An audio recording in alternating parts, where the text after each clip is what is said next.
All right, everybody, welcome in to DSR Duquesne Student Radio. It is the top of the 2 p.m. hour, Friday, October 18th, and you know what that means. It's going to be our Steelers pregame show. We're going to do the Sunday night football primetime 8:20 kickoff. Steelers and Jets. Normally, Ben, we start with the injury reports and all that other stuff, but I think that there's a bigger story here that we need to talk about, and I'll let you take it away. I know you said you had notes for it, and I kind of want to hear what you have to say. When did I say I had notes for this? You said you had stuff to talk about because of the whole Wilson and Adams and all this other stuff. I never said I had notes, but I mean... Whatever. I want to hear your thoughts. Go ahead. My thoughts are that if they start Russell Wilson, whoever made that decision is a brain-dead idiot. He's starting. He is starting? Mm-hmm. Whoever made that decision is a brain-dead idiot. And then tell me why. What's your rationale behind that thought? You have a guy in Justin Fields who... We got guys. But you have Justin Fields. And as an objective football enjoyer, I can confidently say that Justin Fields is not hurting the Steelers. Is he winning them games? No. But he's not losing them games. And he's playing, I think, about where they wanted him to be. I think that he can definitely be better. And honestly, it might be because of the situation, because you got to look at his weapons. Yeah. Like, look at Justin Field and Russell Wilson, and you look at the weapons. Are either of these guys going to do better with these kinds of weapons? Like, there's no way Russell Wilson does better than Justin Fields with Van Jefferson, Roman Wilson, and Scotty Miller as your wide receiver 2 and 3. Like, yeah, it's and the only and maybe because he's old and he has that kind of what like Joe Flacco has, experience. The know-how. Yeah, he's seasoned. He understands it. Maybe, but it's what also makes Justin Fields so valuable is his legs. And Russell Wilson used to be able to run when he was 29. Yeah, he's not 29 anymore. No. I think that this is such a stupid move because you're going to kill his confidence. Like, he doesn't think he's been playing bad, and then you go and bench him for Russell Wilson, and you're like, wow, they don't think I'm a good quarterback. Yes, I'm not playing well. Yeah. And he handled it really well in the media. He said, like they said, he handled it well. I think, honestly, I don't like his response, to be honest, because, he said that he didn't play good enough to remain the quarterback, and that he's going to do. I don't agree with that. Yeah, and I pretty much think he just gave up on himself, honestly, because from how it sounded in the beginning of the weeks, they said that Russell Wilson was back 100% healthy, fully cleared, will be ready to go, and full practice, full participant through everything. And then Justin Fields kind of said, all right, well, then there goes my job. He didn't really say, I'm going to compete and everything. We're going to take it week by week, He just kind of gave in. Right, and that's what we saw from what he said, I think just even yesterday, that he kind of – and that's why I said that he's been announced as the starter. And Russell Wilson, I don't even think Tomlin has come out and said for sure that Russell Wilson is the starter. But – Fields just got a sense that he knew how this was going to go, and he just rolled over and let it happen. I'm with you at the same point, and this is what I did want to say, just primarily off the jump. So obviously, you're 4-2, you're doing decent. I wouldn't say you're overperforming. I think honestly, to this point, you've underperformed, but that's not just on the offense's fault.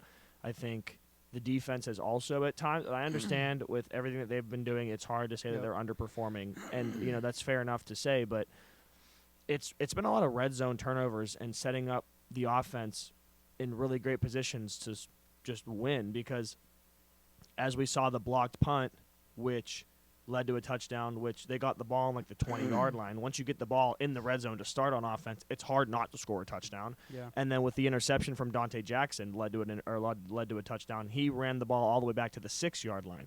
The very next play was the Fields rushing touchdown. It is very hard not to win football games whenever you have your defense setting you up in the red zone for free points already. And obviously you saw this game would have been a lot closer if it wasn't for TJ Watt punching the ball out on the 1-yard line and completely flipping that game right there. The first half from Fields, just because I would agree that he didn't do enough to, I don't know. I want to look at the record and say 4-2, you did enough to keep your spot. and I wouldn't have benched Fields either. But I think that there's a sense in Pittsburgh, especially with the fans, of entitlement for Russell Wilson. He's a Super Bowl winning quarterback. He did all this and he did all that, and I understand he threw what I think it was 25 and 6. Well, his touchdown to interception ratio last year was very good, and he had a very good year on the Broncos team, which really wasn't that good. And as we've seen, other than last night, they won, but this Broncos roster isn't good. So. Yeah, he threw 26 and 8 last year. 26 and 8. So that's pretty good touchdown interception ratio, especially being as old as he is. And 66% completion percentage. Yeah, he had a 98 rating. What was his yards? His passing yards? 3,000. That's it. That's it. Oh, yeah. Well, 15 games. Yeah. I thought he threw for like 3,500, but no, he did that the year before, but he had 16 and 11 there that year. Yeah. But regardless. So now, moving forward off of this Raiders game, Justin Fields only threw for like 130 yards. He ran for 2 touchdowns, and I think total yards he had around 200 something with his rushing, if you include that. It wasn't really a great performance, and there was a couple of missed throws. And I understand where the Steelers are at, where they think that the offense should be able to put up 30 points a game every game, without even the defense helping, but that's just not true of this team. What you saw in the Raiders game, just to try to summarize the Raiders game, because I know the quarterback situation is a big deal, and it's been drawn out so much and talked about so much, and there's kind of not much left to say. And the fact of the matter is, Russell Wilson will start for the Steelers against the Jets. Justin Fields will be the backup, and you're going to see...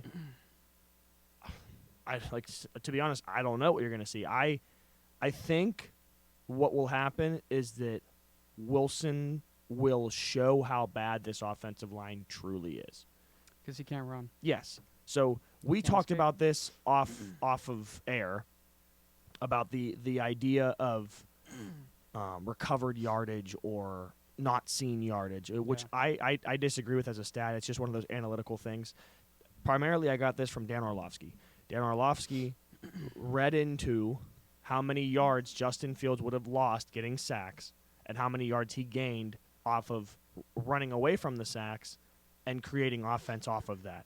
Specifically, I think a lot of Steelers fans have seen the play. Broderick Jones, right tackle, doesn't even come out of his stance. So Justin Fields at the line of scrimmage, he kind of diagnoses the defense and audibles off of it into a pass play. Everybody but Broderick Jones received the audible. Broderick Jones doesn't pass set. He just stands straight up and doesn't block anybody. Max Crosby gets a free rush off the edge. Justin Fields dips out of the pocket straight up the gut, runs for a 14-yard first down. That's 21 yards. He would have lost 7 getting sacked. He gained 14 on the run. That's one way to look at a play. I don't necessarily agree, but I will say Russell Wilson does not get out of that. He gets wrapped up. Yeah. And this offensive line is not good. So what I also wanted to say, just thinking about through the week, you're playing Russell Wilson because you think he gives you the best chance to win. He is not your project guy. You think he is going to come in and be a veteran running an offense. I don't think that's why they're starting him. I think that they're starting him just to see what's there. I think, there's no down. They think that there's no downside to playing Russell Wilson and benching Justin Fields. They think, what if Russell Wilson is a better quarterback, can run it better, and we don't play him? Yeah. Let's just find out if he's... But why do you do that here? This is a good Jets team with a good Jets defense, and they just got a superstar receiver. They have one of the best quarterbacks of all time. You're going to pick the Jets game to bring him back. If you wanted to see what was there, you would have done it in the Raiders game. And we all know he was pretty much virtually healthy for that Raiders game. I mean, but you would have done it there against a far inferior Raiders team who was god-awful and has one of the worst rosters in the entire NFL, especially with all the injuries. And now that you trade away Devontae Adams, and it would have made sense because they play the Giants next week. Right. Yeah, it would have made sense there. You should have done this a different time. It was the same story, and this is a stretch. But Kenny Pickett got brought in against this same. I think it was either the Patriots or the Jets. It was the Jets. Right. Yeah. He got brought in at halftime against the Jets with a great defense. And it's like, what do you really expect of this kid, and what do you really expect to get out of Wilson? You could lose this game off of a coaching decision. Yep. Because you brought out one of your And this, one of your quarterbacks who has been running this offense for 6 weeks, all the guys are rallied behind him. Obviously, everyone likes Russell Wilson because of who he was. I'm not saying he can't have a little bit of a return to form in some capacity. Yeah, but this guy's cold. Right. He hasn't played since, the preseason? Yeah. And Justin Fields, he's built up chemistry with these guys. He knows how certain guys play. Russell Wilson hasn't been able to do that yet. Yeah. And it's just Justin Fields, he's one of 4 quarterbacks, him, Josh Allen, Justin Herbert, and Joe Flacco. They've all thrown 1 or less interceptions this year. They're the only 4 guys. Everybody else has thrown more. Yeah. And he also has 10 total touchdowns, which, I'm counting total, but which would probably put him in the top 10 total touchdowns. For quarterbacks. And it's like you'd like to see the offense succeed more, and it's tough to really put that into perspective because I've seen a lot of Steeler fans who needed to be humbled after the 3-0 start. Mm-hmm. They got their humble pie against the Colts and the Cowboys, and then they take this Raiders game and they call it a blowout.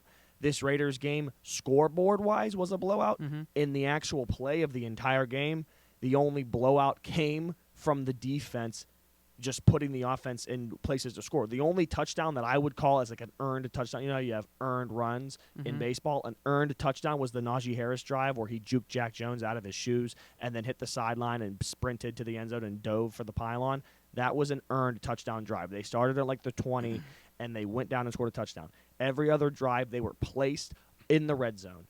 What do you expect the offense to do? To just fumble that badly? You can't mess up in the red zone that many times. So, yes, it was scoreboard-wise a blowout, and it's what we expected. We both called this game pretty closely to what it was. We both said the Steelers should win in convincing fashion, and they did. But the convincing fashion came from the defense, and it wasn't in the way that I thought it was. I thought the defense would get pass rush, they'd get pressure on O'Connell, they'd force him to make bad plays, they wouldn't have anything, there'd be a ton of sacks. There wasn't any. T.J. Watt actually had 0 pressures on the entire game. He just wrecked the game in a different way with his forced fumbles, both of them being his, punching the ball out. And Cam Hayward, of course, getting the 1 sack for the Steelers. But, it's really tough to scout this Steelers team because I want to think, and not just being a Steelers fan and a Pittsburgh native, I want to think there's something here, but they're really the offense is the problem, and I don't think it comes at quarterback, and I don't think it comes at running back.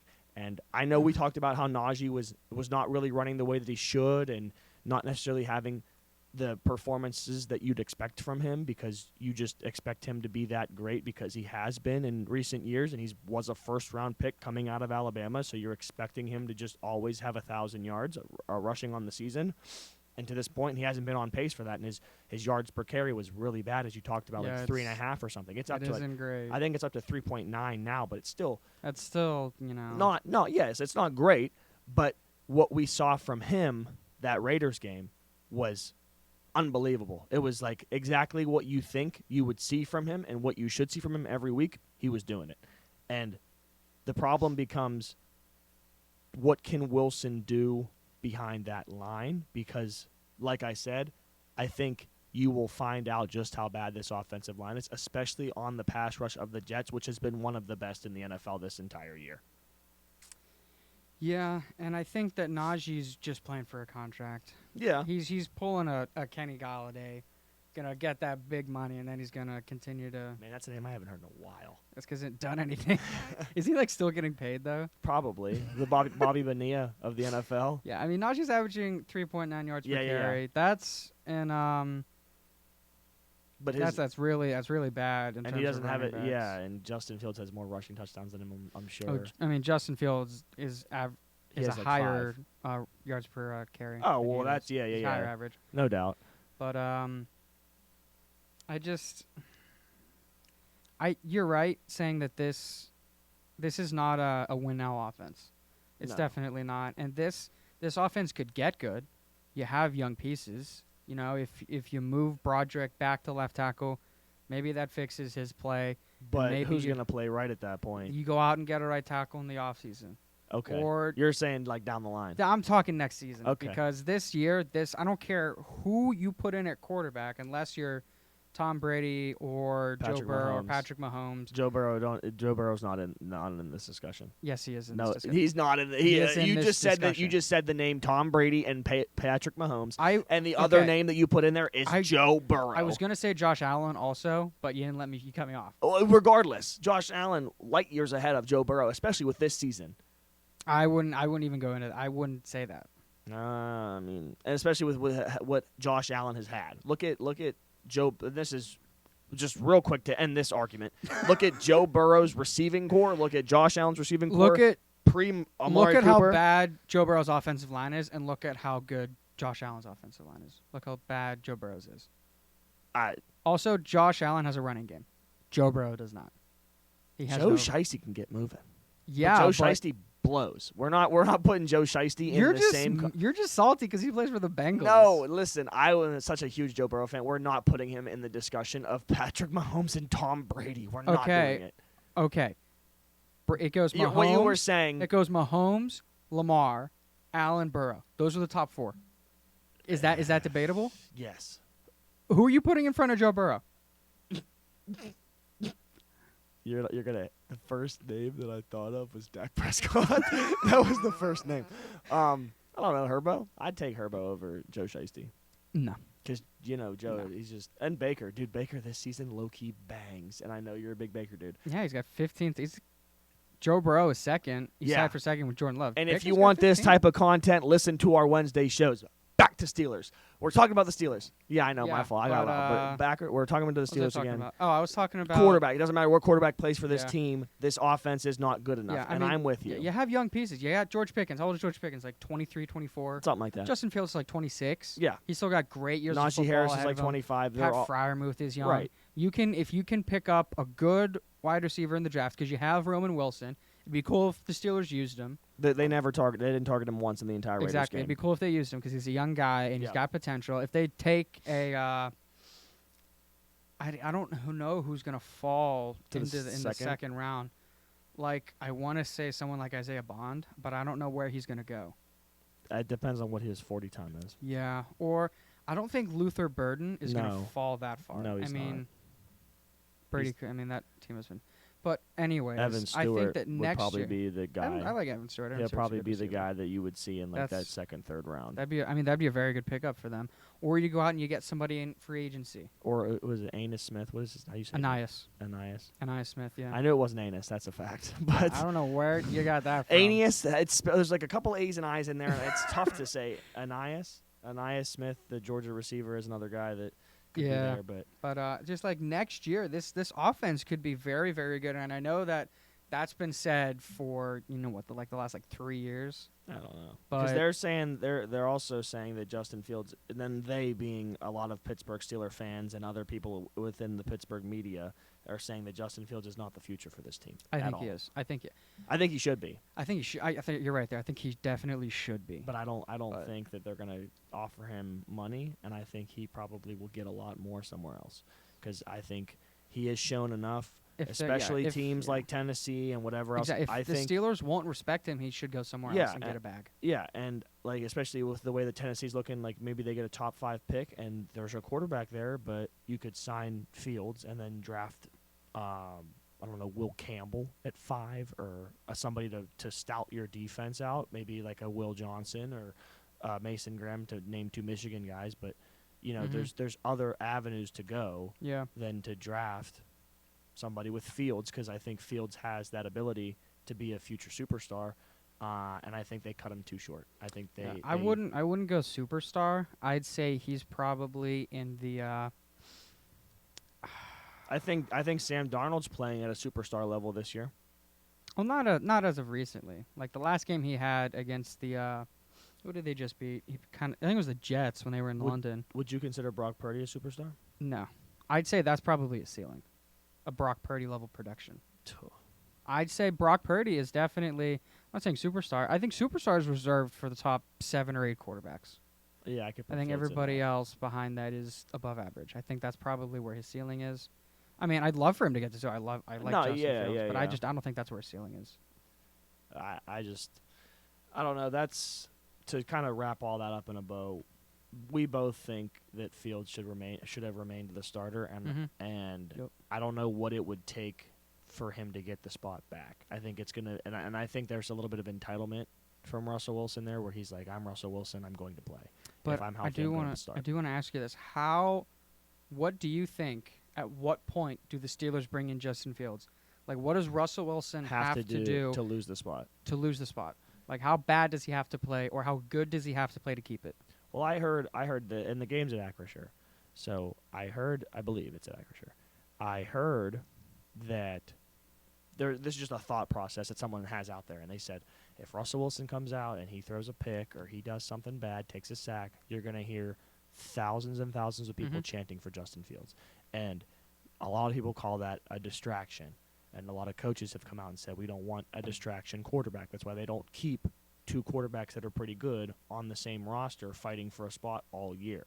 Because when one plays bad, they call for the other. It happened with Kenny when Kenny was playing bad, and they were like, we want Mason, whatever. And then Mason came in and took over in the end of last season whenever Kenny went out with injury and then never got a spot back because Mason was playing pretty well. I think you'll also see that if Wilson struggles. And back to my original point of why I think Wilson is starting, and you disagreed with me, and I'm just going to say I think Wilson is starting because they think he gives them the best chance to win. I know you don't agree, but I think they're doing that, and in doing that, if he loses you this football game or if he throws interceptions or whatever, you can't blame anybody. You can't blame other people on the team. You cannot place blame anywhere else. You cannot say, oh, he's knocking the rust off, or, oh, he hasn't been able to play, or he hasn't gotten snaps, or he hasn't gotten enough reps. He hasn't seen live competition. He only played in preseason. He didn't play in the regular season. That's your fault. You chose to start him here. That's on you that he's underprepared. That's on you that he's not playing up to his standard because you're putting him in my eyes, because you think he gives you the better chance to win. So I will not be hearing anybody who wants to say, oh, he's knocking the rust off, or, yeah, of course he's going to miss some throws. He hasn't played in forever, or, yeah, he's 38 years old, whatever the heck that you want, whatever excuse you want to make up, I'm not hearing any of it because Fields is ready to go. He's been playing for 6 weeks. He's played NFL speed of football. He's not played preseason because we both know preseason is not NFL speed. It is two completely different things. Yep. And whenever I think Wilson struggles this game, I'm not hearing a single bit. And I know they're going to say it like, oh, this is his first game in 6 weeks coming off a calf injury, whatever. The same stuff they did for Kirk Cousins, I'm not hearing it. I'm not hearing a single word of it because you chose this. This was your idea. You took your young, fast, athletic, and strong quarterback. You put him on the bench for the seasoned vet who has seen so many offenses and won a Super Bowl and has been a game manager his entire career, who's just played in an excellent level, whatever. I don't care. I'm not hearing it because this was your idea. Yeah, he doesn't get any slack from me. Does he get slack from you?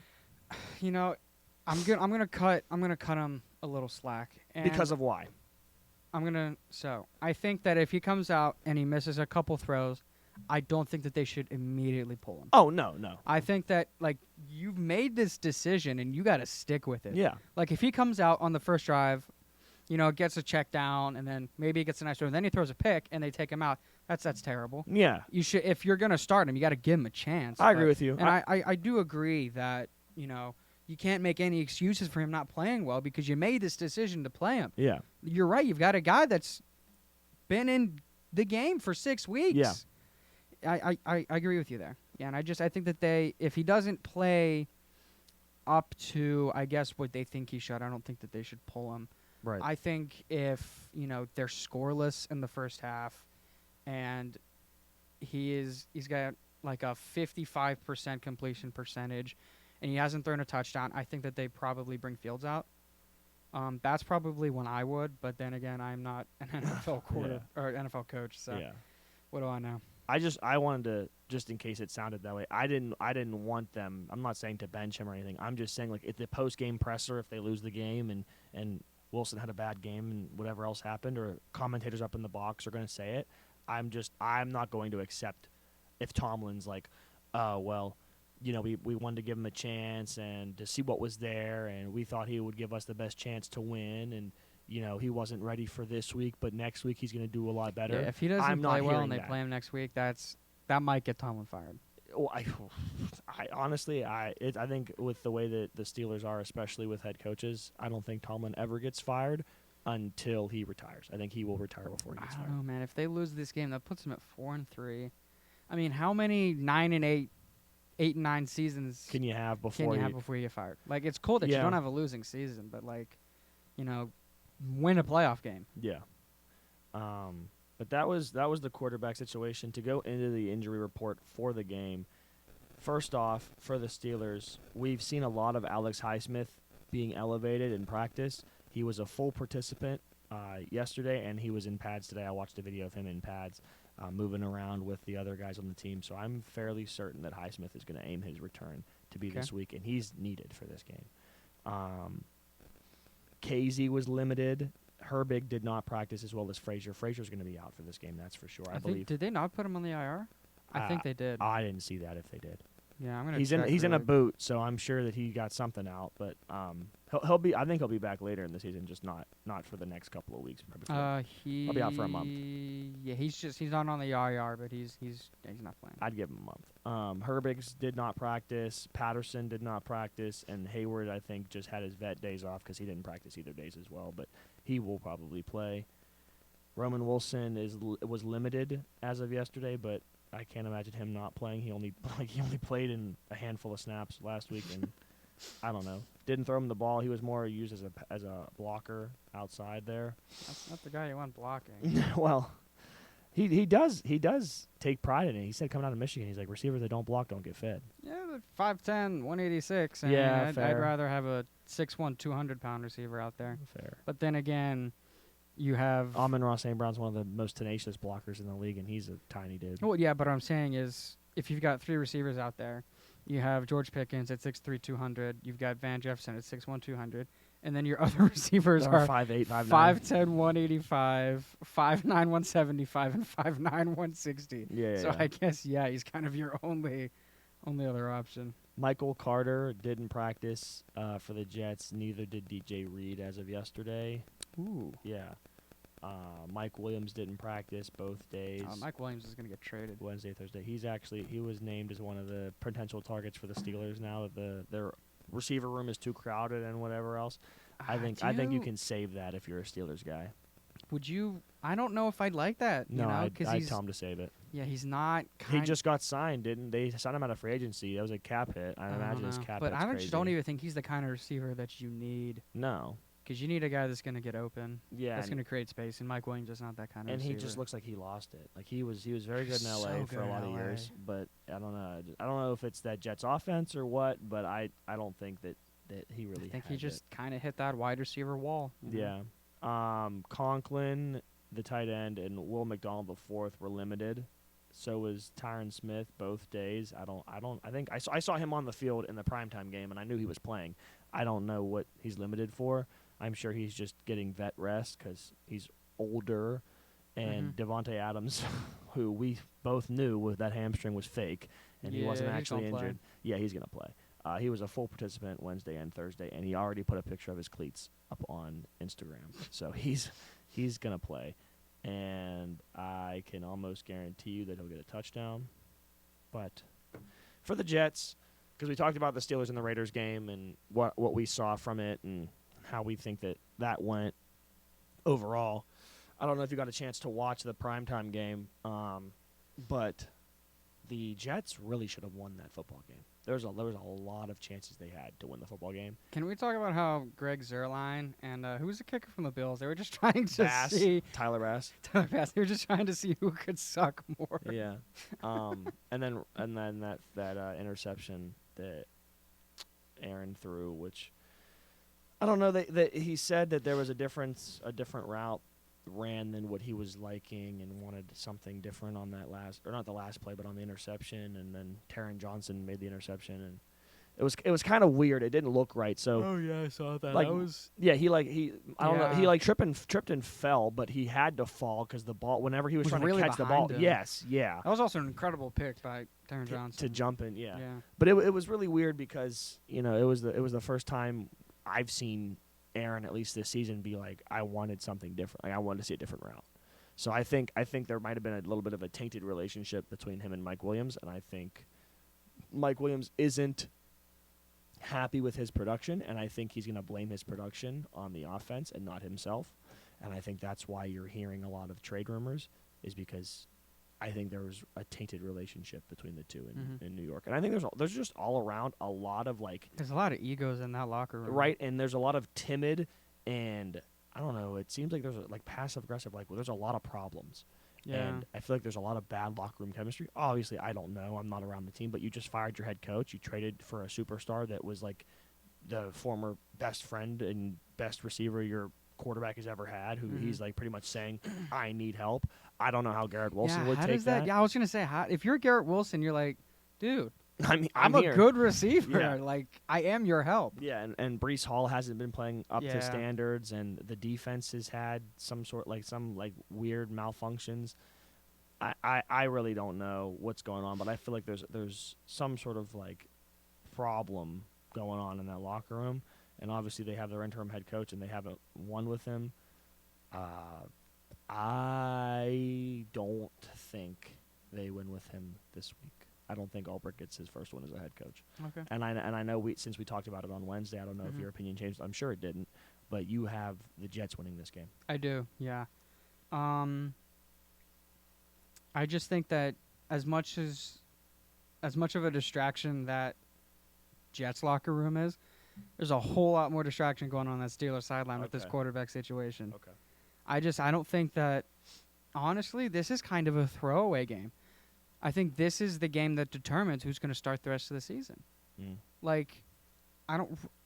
And that's the worst part is you don't get to know what Justin Fields would do starting in this game. I wish there was just two universes where I could watch the same game and one just has this one change, this one minor change where Fields is the starting quarterback and Wilson's the starting quarterback, and you just grade their play. I don't know. It's tough because I personally, and I've thought this the entire year, I think our offensive scheme isn't good. I think our play calling is not good. Yeah, has Arthur Smith ever had a mobile quarterback? Would you call Desmond Ridder a mobile quarterback? Well, he also had Mariota for a little bit there. Yeah, but Mariota's washed. Well, and then he also had Tannehill, which I don't know. It depends on whatever. I think, and the thing that they said was, whenever Arthur Smith got hired as the offensive coordinator for the Steelers, they said he was a really great offensive coordinator in Tennessee, and he just wasn't that good of a head coach. He needs to go back to offensive coordinating where he only focuses on the offense. And I think that this is going to be a weird term to say, but I do think he was a Derrick Henry merchant. I really do. Oh, well, and I understand that Derrick Henry had almost 2,000 yards rushing that season and all this other stuff, but as you have seen, any coach can take Derrick Henry and just let him be Derrick Henry. It's not hard to have Derrick Henry be Derrick Henry. If he was such a great coach, Najee would be playing better. Yeah, and that's it, because Najee is pretty much 20, 30 pounds of muscle away from being Derrick Henry. Yeah, and I'm gonna look. They might be the same weight, but Najee is not built the same as Derrick Henry. No, he's a little shorter. Not only that, but I'm talking about muscle wise. Najee is a big dude, but Derrick Henry looks like a defensive lineman whenever he's there, and it's crazy because he's just built so stocky. Yeah, the guy is 6'2", 250. And I think Najee's 6'1", 240. Yeah, so they're almost the exact same measurables. But I'm telling you that Derrick Henry just looks so much bigger. Yes, he's way bigger. He so little much bros faster Najee too. Yeah. There's a guy that said Najee looks like he's running in jeans, and I can't ever unsee that because if you watched him scamper down that sideline, oh my gosh, because I saw him took off and I'm like, oh wow, how is he not getting pushed out of bounds? Everyone had the angles on him, and then he just took past him, and he just looks slow running. But I don't know. I guess he's not really. But I think the keys to the game for the Steelers. It's tough for me because I think Fields has the stronger arm. And yeah, because Russell Wilson.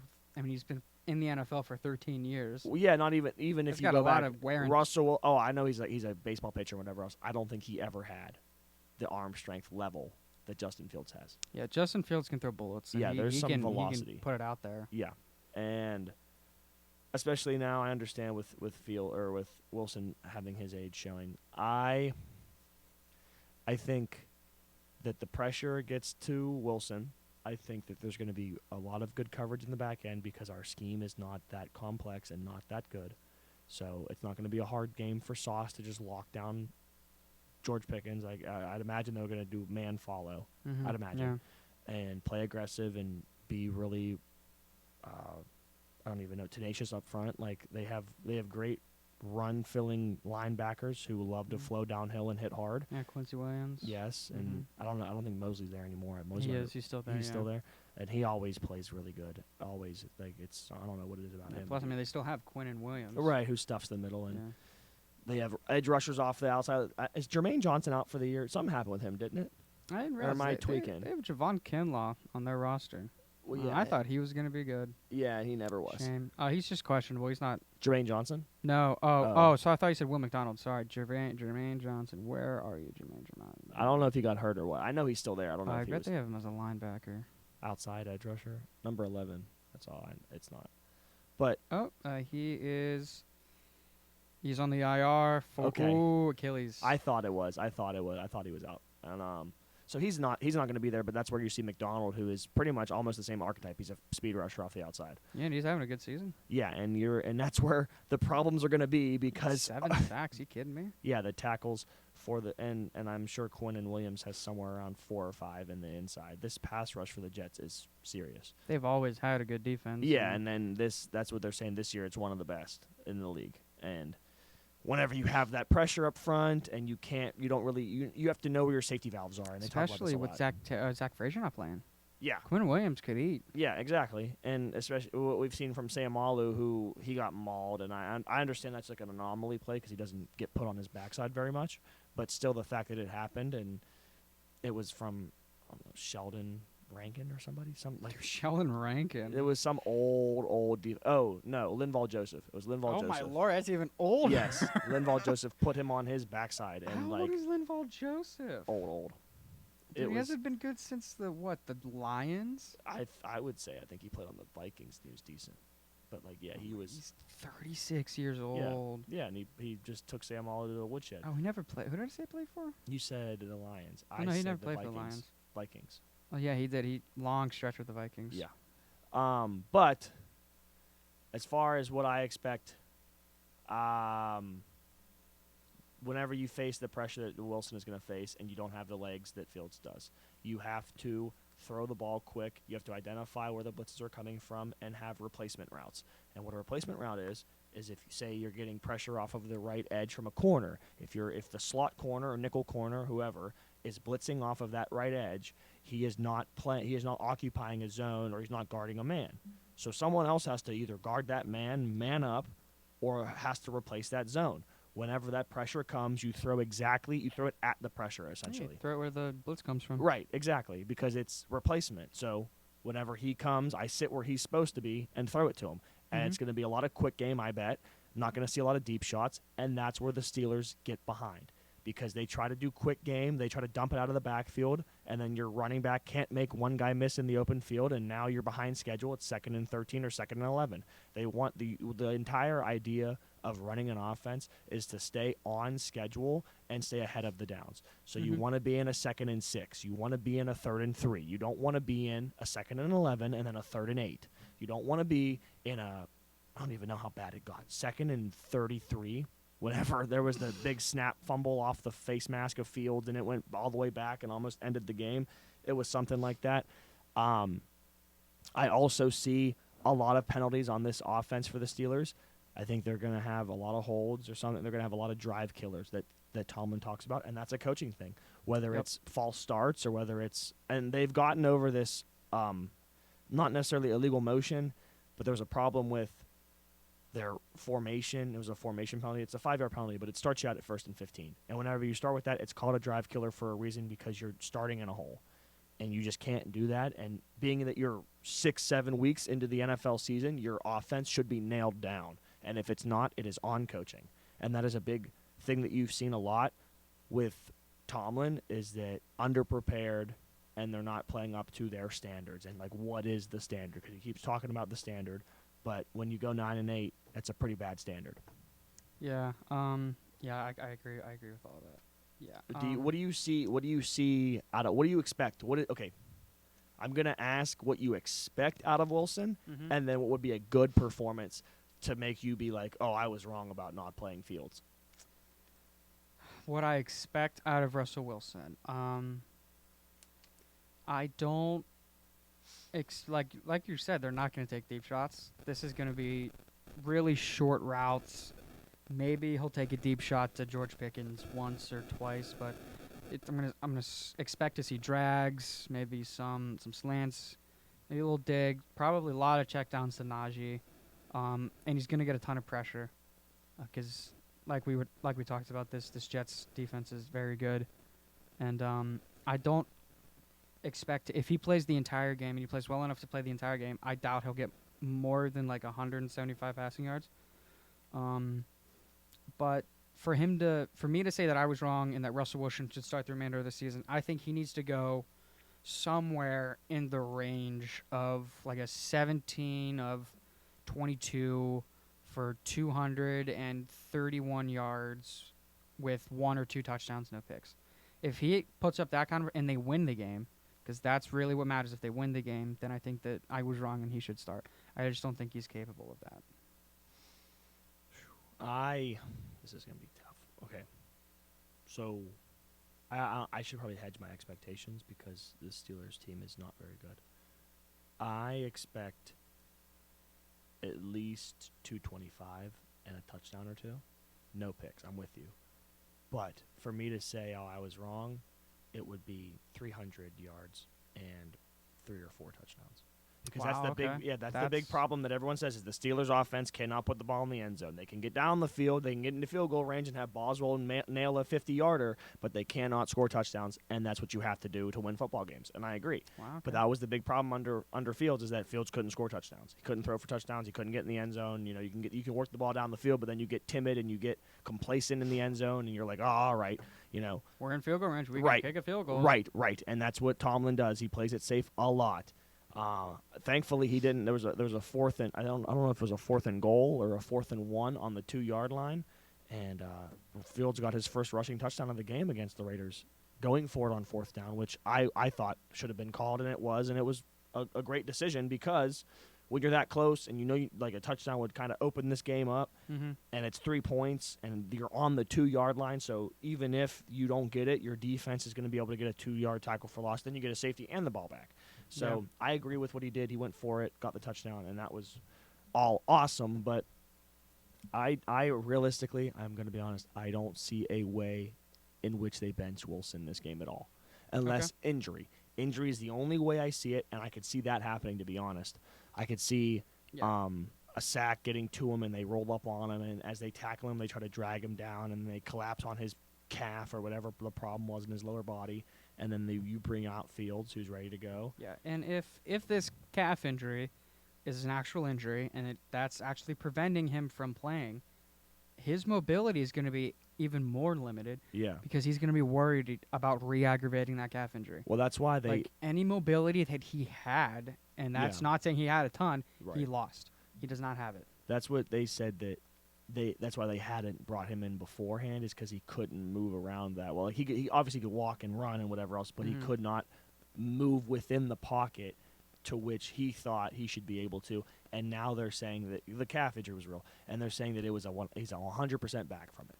Okay. And I think that he was 100% recovered 2-3 weeks ago, but I don't know. It's tough because I really think that this was the wrong time to bench him, but. That was it for how the Steelers' offense stacks up against the Jets' defense. Now, how do you see the Jets' offense stacking up against the Steelers' defense? I think that Garrett Wilson is going to show visible frustration. I really do, because I think that the majority of the targets are going to go to Devontae Adams and Allen Lazard. And I feel like Garrett Wilson's going to be the odd man out. Because, I mean, Rodgers he played with Lazard for 3 or 4 years? And he's played with Devontae for 7 or 8? Something like that. Like, he's got built-up chemistry with these guys. He knows how they play. He knows their style. You know, he's only played with Garrett Wilson for how many games this year? 6? Yeah, really, because of the injuries. The injury last year. Yeah, I mean, I think Garrett Wilson is an unbelievably talented wide receiver. I think that he's definitely a wide receiver 1 on a lot of teams. But I think that he's probably going to show some visible frustration because, you know, Aaron Rodgers is getting the best weapon he's ever had back, and he's going to take advantage of that. So, I do think that this Jets offense is going to succeed. I think they're going to really open up this passing game, and then in return, that's going to open up this run game. I think that Breece Hall might have a good game, or Braylon Allen. One of those two is going to pop off. I don't think this is going to be extremely high scoring, but I do think that Rodgers is going to have a good game. And he threw for I think like 294 against the Bills or something. Like he was you got to close. you got to take like 50 away from the Hail Mary. Yeah, fair enough. But so what I think offensive wise for the Jets. So the Steelers defense has been super. Wow. Okay. So the Steelers are actually now favored to win, but that's point. surprising. Yeah, that's very surprising. But now back to what I was going to say about the Jets offense. So the Steelers defense has had trouble at times stopping the run. Mm-hmm. And they've also at times had trouble stopping the pass. And the way that they have won games and stayed in games, specifically looking at the Cowboys' low-scoring game, because the way that they stayed in the Colts game was because the offense played really well. Yep. The way that they stayed in the games, any other game they played this year has been from the defense. With the Cowboys, it was taking 12 points off the board, blocking a field goal, having 2 interceptions, and a forced fumble recovery. And then just recently, the past game against the Raiders, it was 2 forced fumbles, a blocked punt, and an interception. So they rely on the defense to make these game-altering plays. And we've talked about it. It bites you. You cannot have that as a defense. And we saw in the Chargers game. Now the Chargers were pretty much had their entire B team playing. Their backup quarterback, their backup tackles, their backup guard, and I think one of their receivers was out. Like they had almost nobody that was healthy playing, and they only had -5.5 yards, which is crazy. I know, but in the past weeks after that game, what you have seen is this defense just allowing a whole lot of yards. Even the Raiders' offense was moving the ball against the Steelers' defense. They just got down to the red zone and had miscues like fumbles and whatever else. I don't think this Jets offense has those miscues. I think they have too much talent to mess up that badly. And this makes it sound like I'm going to pick against the Steelers because – you look at this offense and you see Davante Adams with Aaron Rodgers and Garrett Wilson, who we know has had a really good connection with Aaron Rodgers up until this point. And I understand your point about how it could look to him as if, especially with the way that the receivers are nowadays, a lot of divas in the NFL. I don't think Garrett Wilson is one of them, but there's a lot of them. And it would look like, oh, okay, so you're essentially what Aaron Rodgers is, and maybe not Aaron Rodgers, maybe it's the front office, right? But we know Aaron Rodgers has a lot of say in that roster, almost in the same way that LeBron James probably does. More than he should. Right. So if you think that Aaron Rodgers didn't say, whatever the Jets want, give it up, because I want Davante Adams on my football team. Now, obviously, Davante Adams is – any team would want Davante Adams, of course. But there's just too much talent. The defense has to create pressure up front. They have to make Aaron throw Aaron to passes, which he doesn't do very much, except for this season. He has 5 interceptions. Yeah, he's doing it more this season. Right. But he's not Green Bay Aaron Rodgers. He's not the MVP Aaron Rodgers that we talked about that before. But you cannot count him out, and he likes to play good against the Steelers. He always shows out against the Steelers. Obviously, even going back to how he won his first Super Bowl was against the Pittsburgh Steelers, or his first and only Super Bowl was against the Pittsburgh Steelers. But all that, I think Breece Hall goes over 100 yards rushing for sure. Okay. I think you see a key contribution from Braylon Allen, whether it be 30 or 50 yards here and there to get like some key first downs or to drive down the field, or maybe even a touchdown just on some like crazy little play. They just get down to the 2-yard line, and instead of just giving the ball to Breece Hall, they give it to Braylon Allen for a touchdown. I think that they definitely get Davante Adams a touchdown. I think there's almost no way he doesn't score, and it depends on who's against him because Dante Jackson is, I think, 5th or 4th in the league in interceptions, and he's had a very good game or a very good season, And Joey Porter has kind of looked like he's not where I thought he was going to be. I thought Joey Porter was going to come into this season and be a top 10 cornerback in the league. Because of last season, he played really well, and he was very sticky in coverage. This season, it hasn't looked necessarily that way. And what the Steelers have seen is a lot of, like, receiver ones, like a solid receiver one, where there's a guy that you have to stop, whether it was CeeDee Lamb or whether it was, this is going to be funny to say, Quentin Johnson, who is the first target for Justin Herbert. Yeah. And guys like that. You didn't see it against the Raiders, and then you saw what happened with the defense. A lot of key plays. Atlanta Falcons, they have Drake London. It's been a lot of key guys one-on-one. You want to see your star corner. Michael Pittman, yeah. Yeah, right. And that's kind of been where Joey has to go one-on-one against their best receiver. Well, now he's going against one of the best, and he already has the chemistry with Aaron Rodgers. Yeah. But for how they, I'm just going to give the score prediction and overall everything. I think realistically, Russell Wilson throws a touchdown to Freiermuth and to Pickens.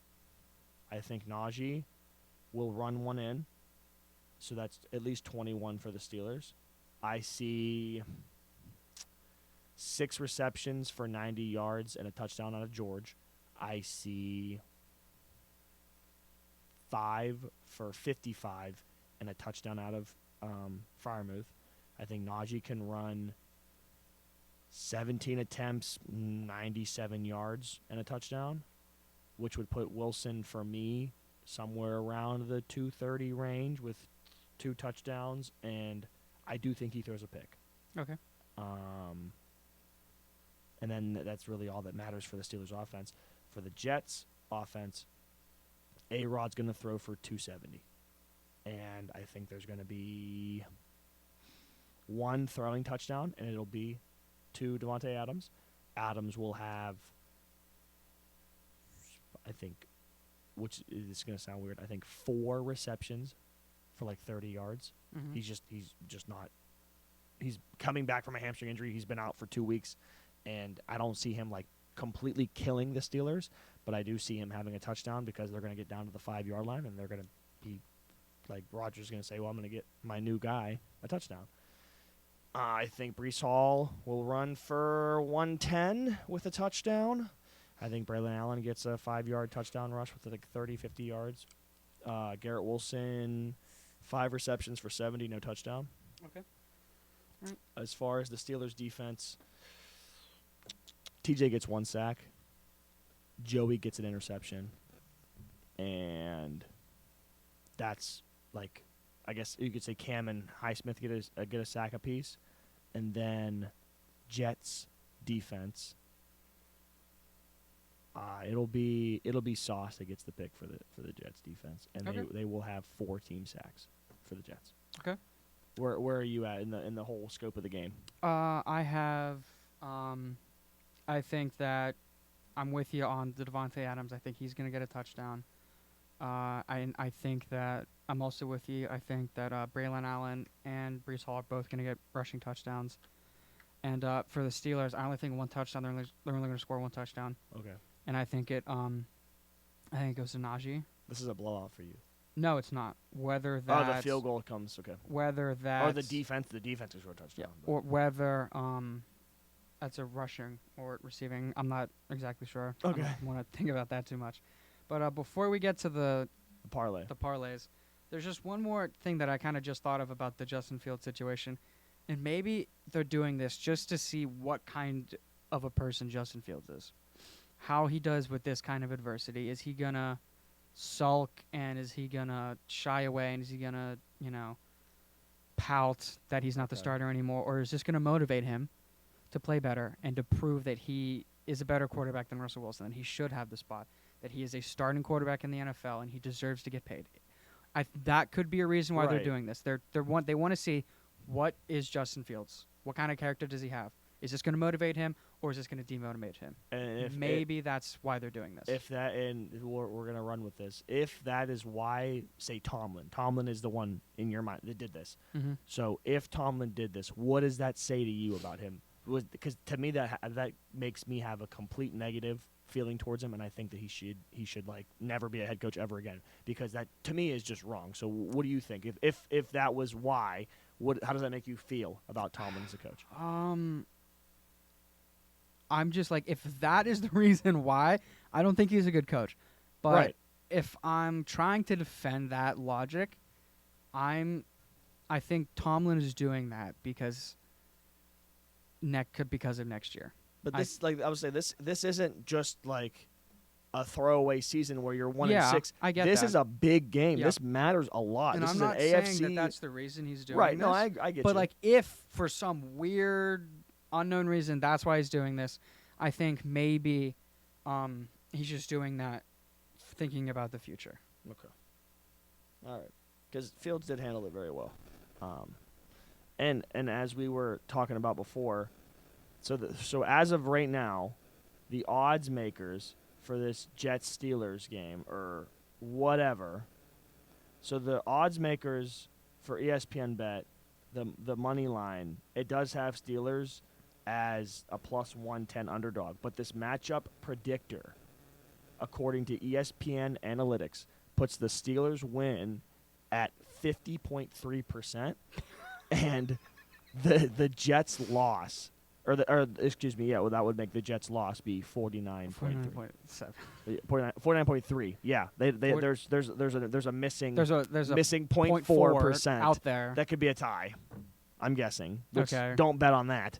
But that's what they have, and it's a Steeler home game, and I think that is a Steeler home game in prime time. I think that's what kind of puts it into it. I think with how primetime games have gone this season, it's not going to be a pretty game, and I don't know. You've heard our opinions on what we think is going to happen. I know that you think the Jets are going to win this game. I do. Give me a final score prediction, and then we'll do our parlays. My final score, I have Jets with a 27-19 win. I've got 1 touchdown and 4 field goals for the Steelers. I've got 3 touchdowns, 2 field goals for the Jets. Okay. I'm going to go 45-7. I'm just kidding. No, because this will be that game. And we've talked about so much where the NFL's been so crazy this year. This will be that game where, like, the Jets win by 60 or the Steelers win by 40 or something crazy. But in the realm of what is actually possible, I'm going to say I don't think they go back-to-back 30-point weeks, but I did mock them 3 touchdowns. I'm going to go 27 Steelers to 24 Jets. 27-24 Steelers. All right. Which is tough, but you're playing at Acrisure in front of the Steelers fans, and they've had almost a home game every single game this year. As we're gonna type out our parlays. Mm-hmm. I've got a crazy leg of my parlay here. Okay, I'm so excited. You would not be able to normally bet on this. Yeah, and we make up our own lines here, guys, by the way, so we're not affiliated with a sports book. We don't have sports books, anything, so we make up our own. But hey, if you want to pay us, that'd be awesome. That'd be great. We'll take tips and donations. It's so much fun to take those. Pause. Okay. But we do, how this goes is we do 2 player props for each team, and then that siphons into a 4-leg parlay. But we also make up our own line, so it's going to be hard to find us on a sports book. But we pretty much just kind of run with it and make it our own little thing. And so far this year, I've been very bad. So if you're going to bet, I've been okay. If you're going to bet, do not follow my parlays because they never hit. They will never ever hit. But we're almost out of here. We're getting ready for you guys to sign off on this Friday evening. But as I'm trying to talk through while I'm trying to write my parlay, give me a second here, guys. Okay, I am ready when you are. I am good whenever I put in. Yeah. All right. Do you want to go first or want me to go first? I'll go first. I'll just get mine out of the way. I have Pat Frymuth over 5.5 receptions. I have a Breece Hall anytime touchdown. I have Devontae Adams over 4.5 receptions, and I have Justin Fields over 0.5 quarters played. Can you even put that in a bet? I don't. That's why I said it's a weird. So what? So if he comes out as a kick returner, No. Full quarter. He has to play the entire quarter. Okay. The entire quarter. He cannot come in garbage time. Okay. That does not count. Wait, fourth quarter. If he comes in the fourth quarter, if it's garbage time, that counts as a quarter. No, it's not. But that you want him to come in talking in the context of being a starter. If he starts a quarter, that counts. Okay, so what if the Steelers are getting blown out 45-7, and they're like, all right, we don't want to risk Russell's calf. We're gonna put and they start him in the fourth quarter. I am counting that as a win. To sign you out, guys, I have Rodgers 235.5 passing yards. I take the over on that. Okay. These are all going to be overs. Breece Hall over 80.5 rushing yards. Russell Wilson over 1.5 passing touchdowns, and a Najee Harris anytime touchdown. That has been our coverage of the Steelers pregame. Hope to see everyone listening and following along and learning more about the Steelers and being new Steeler fans, because we could always use some more. Anyways, this has been DSR Duquesne Student Radio and Christian Bartoletti along with my co-host Ben Giannetta. Yep. Thank you guys for listening. Have a great day. Thank you so much.